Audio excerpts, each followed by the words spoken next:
Le petit Indien. Voici l'histoire de toute une famille d'Indiens. Le papa, la maman, le grand frère, la grande sœur et un tout petit qu'on appelait le petit Indien. Chef Soleil Levant, le papa, avait un cheval. Feuille de Chêne, le grand frère, avait un cheval. Tige d'Or, la grande sœur, avait un cheval.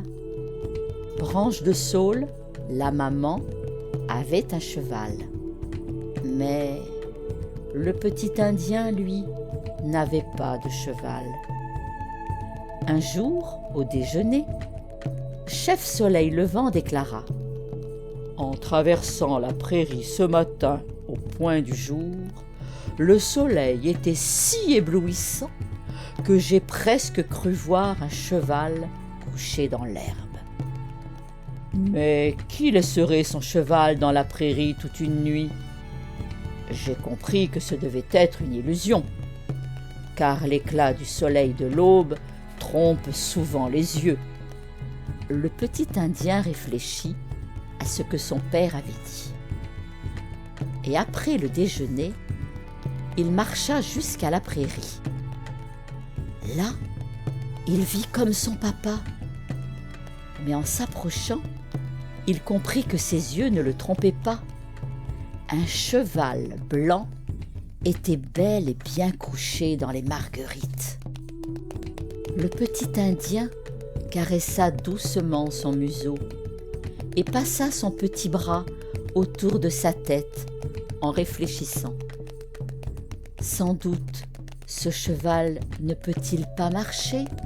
Pensait le petit Indien. Il doit donc avoir soif.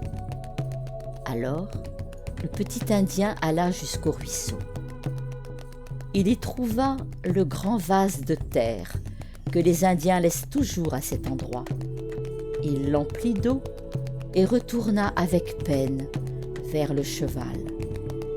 Celui-ci avait grand soif et but toute l'eau du vase.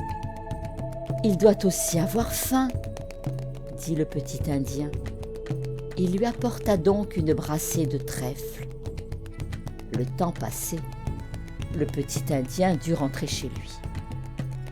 Le reste de la journée, il fut occupé à la maison.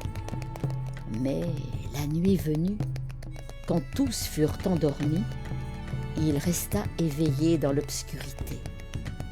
Il songeait à son cheval. Depuis le coucher du soleil, il faisait froid, et le petit Indien frissonnait à l'idée de ce qu'on pouvait éprouver là-bas, couché dans les marguerites, tout seul dans le noir. Il se leva, prit sa couverture et sortit de la tente. Le petit Indien fut effrayé, mais il songea à son cheval et continua bravement son chemin. Il le trouva dans l'obscurité et lui caressa le museau. Il le couvrit de sa couverture de laine car il grelottait, se glissa dessous à son tour et s'endormit. Le matin, quand tout le monde s'éveilla sous la tente, il n'y avait pas de petit Indien roulé par terre dans sa couverture. Tous partirent alors à sa recherche. Et quand ils arrivèrent à la prairie de Marguerite, ils virent, non, ce n'était pas une illusion, un cheval blanc qui dormait sous une couverture. Le petit Indien blottit tout contre lui. Ils le réveillèrent. « J'ai pensé qu'il avait froid, Chef Soleil Levant. » Chef Soleil Levant sourit. Il était heureux de retrouver son petit Indien sain et sauf, et fier qu'il ait bravé l'obscurité pour retourner vers son cheval. « Tu as eu raison de faire ce que tu as fait. » Ils examinèrent le cheval blanc et virent qu'il avait une patte cassée. Chef Soleil Levant lui mit une attelle. Le cheval put ainsi boitiller sur 3 pattes en attendant que la 4e fût guérie. « Puis-je le garder, s'il te plaît ?» demanda le petit Indien avec anxiété.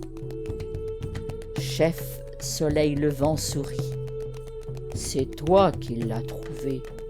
Tu lui as donné à boire et à manger, qui a dormi près de lui, sous ta propre couverture.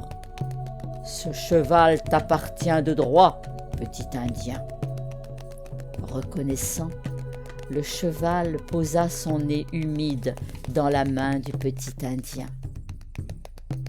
Ils rentrèrent lentement à travers champs. Le cœur du petit Indien battait de joie et ses yeux brillaient comme le soleil. À présent, il avait un cheval comme le reste de sa famille, et c'était ce qu'il désirait le plus au monde.